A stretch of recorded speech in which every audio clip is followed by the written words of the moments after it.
In order to set a photo as a wallpaper on iPhone 16e, you have two choices to do so. The first method is by going to settings, then we can scroll down and choose wallpaper, and then for example over here we can add new wallpaper at the bottom, and we can choose photos in order to open the gallery, and we can pick a photo that we wish to use for the lock screen and the home screen as well. So first we have the lock screen, we can press add, and then we can decide to use as a wallpaper pair so that we also have it in the home screen, or we can customize the home screen in order to make some additional changes, like for example the blur, which can be enabled and disabled and so on.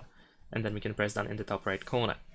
So this is the first method. The second method that allows you to use the photo as a wallpaper is by going to Photos, and in the Photos app we can select the photo that we wish to set as the wallpaper. Use this button over here in the bottom left corner, and then scroll down to find Use as Wallpaper. And then once again the same thing. First we have the lock screen, then we can press Add, and once again we can choose one of these two options to continue. And that's pretty much it. Thanks for watching. Leave a like and subscribe to my channel, and see you in my next videos. Bye.